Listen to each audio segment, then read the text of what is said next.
Hey, it's Paul from howtoplaybass.com. Welcome to the second video in this opt-in sequence. So thank you for people who've opted into my mailing list. Now, today we're looking at the Stevie Wonder tune Signed, Sealed, Delivered, I'm Yours. You'll need to cross-reference the video lesson very closely with the PDF because I'm doing something slightly different. I'm not teaching the song note for note. What I'm doing, and this is more heavily detailed in the PDF, so you do need to cross-reference, is I'm imagining a scenario. This actually happened to me 10 days ago, 10 days before I filmed this video, at a gig, or a gig came up at short notice with a number of songs. Some of those songs had bass lines that were quite complex and quite detailed, and I didn't have time to learn the bass lines note for note. So what I had to do was go into the bass lines, pick out what I thought were the salient points, the notes and the runs that would give the flavour of the bass line, and repeat those for different verses and stuff like that. And then on the night I was able to throw in a couple of rhythmic variations as well to vary it up.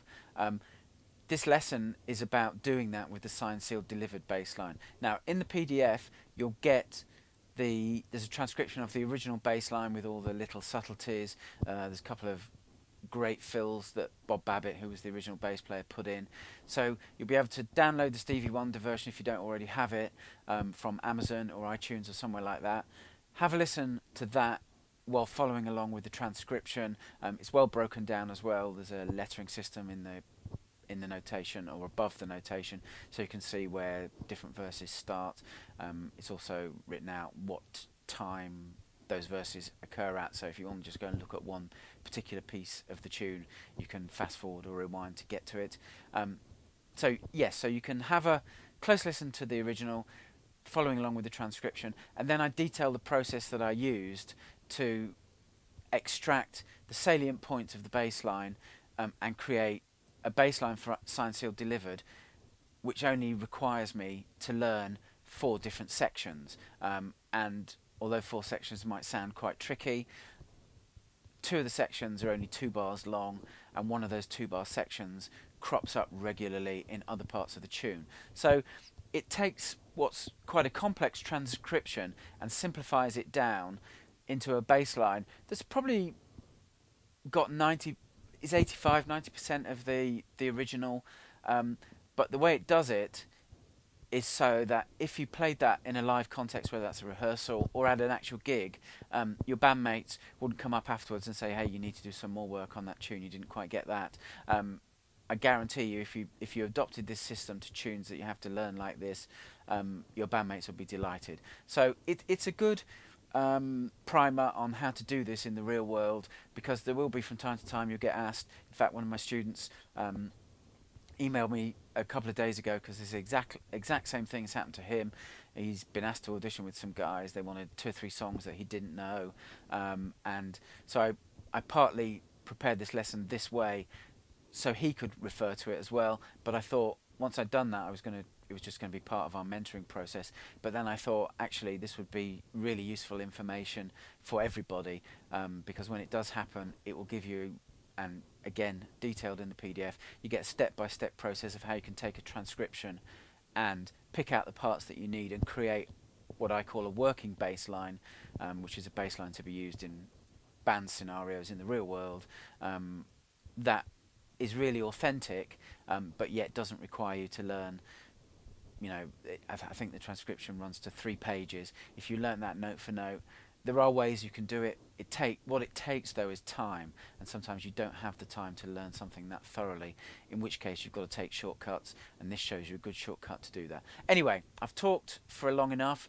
Go download the PDF, it's underneath the video, and print it out and then cross-reference the PDF with the rest of the video, and you'll see what I've done. Try doing it for yourself and playing along with the original, and you'll see how it works. It's a really good method of getting the flavour of a song pretty quickly and learning it if you need to for gigs, rehearsals, whatever it is you do in the real world, rather than just sat at home in your bedroom or your practice space. Okay, let's get on with the lesson. I hope you enjoy it.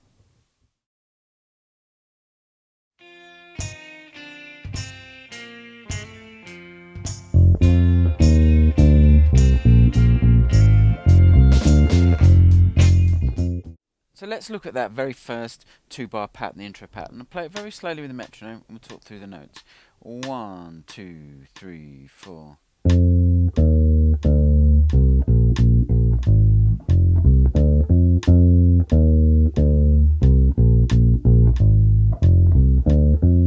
Okay, so like all of this song, it's played in first position. First, it starts off on F, the octave of F, which is the 3rd fret of the D string. Then it's E flat, 1st fret of the D string. Then open D string. Then C, 3rd fret of the A string. B flat, 1st fret of the A string. Then 2 more B flats. Then A flat, 4th fret of the E string.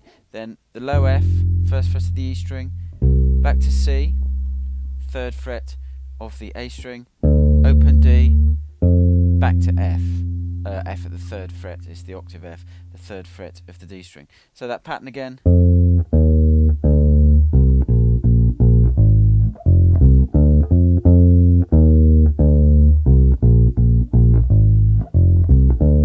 And I suggest you memorise that pattern really well because it crops up in other parts of the tune as well. It's used in the last 2 bars of the next section. It's kind of used as a turnaround between the 2 verses, and it's also used at the end of the bridge or the chorus, whatever you like to think of it as. That's the section with the lyric, "Here I am, baby, signed, sealed, delivered, I'm yours." It's also used there. It then brings back coming out of the bridge, it brings the verse pattern back in. So really important you nail this pattern, especially as it's kind of like especially these first 3 or 4 notes. Those first 4 notes form a really distinctive melodic subhook in the song, so it's really important that you're always on the money with those notes. You've got a bit of flexibility with the second part of the pattern if you want to throw in some variations, but always get those 4 notes really strong, really solid. Okay, let's move on and let's look at the next step in the process, and we'll look at what I've called in the PDF the verse 1 pattern.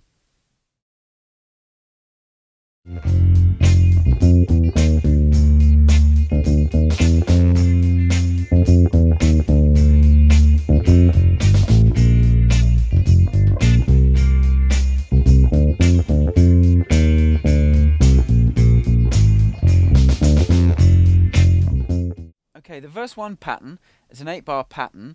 It's pretty straightforward. It probably on the PDF and in the notation looks a bit more complex than it is. Remember that the last 2 bars are the pattern we've already looked at.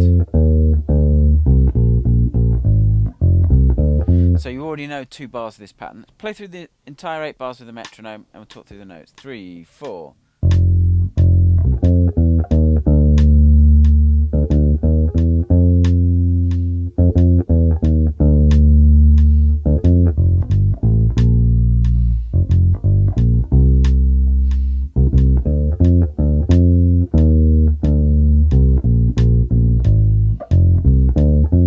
Okay, so those last 2 bars again, you would have heard those. That was the intro riff that we've set up and used. Okay, the first 4 bars have got this anticipated rhythm happening.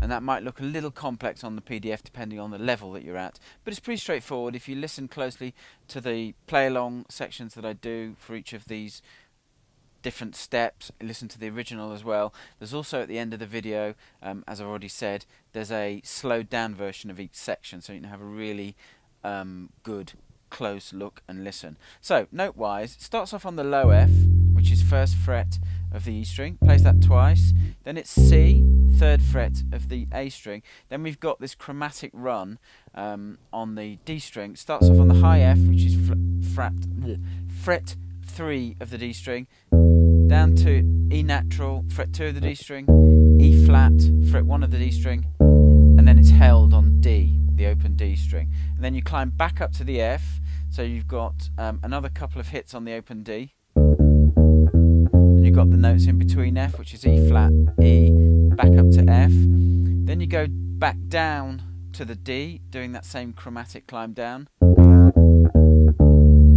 And then the 4th bar, you've got this variation to switch down to kind of like the turnaround of the chord progression.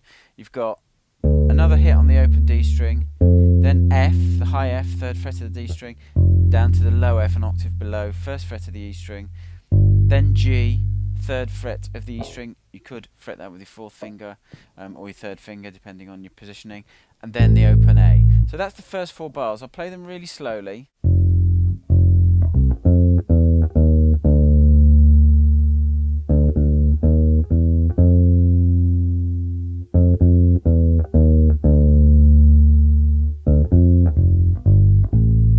Okay, and then the next 2 bars starts off in B flat. So the notes you've got for the 5th bar is B flat, 1st fret of the A string. Then you've got down to the low F again, 1st fret of the E string. Play that twice. Then G, 3rd fret of the E string. Back to B flat, 1st fret of the A string. And then you've got C, which is the anticipated chord for the next bar. So go look at the next bar. So it's C. So you've got C, another hit on the C. In fact, 2 more hits on the C. Open D, F, 3rd fret of the D string. Open D again, and then you're back to the riff. So those 2 bars.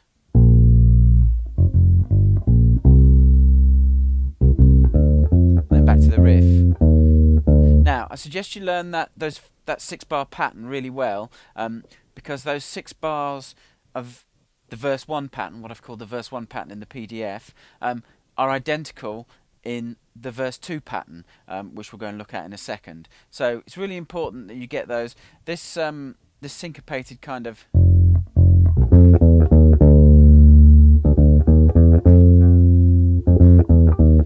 is almost like another sub hook in the song. It's really distinctive. So again, this is something that I wouldn't advise messing around with too much in terms of throwing variations in, and just trying to nail it. Play it with some attitude and some feel, and your bandmates will really appreciate that. Okay, let's go and look at what I've called the verse 2 section in the PDF, and look at the main variation of that, which is the last 2 bars.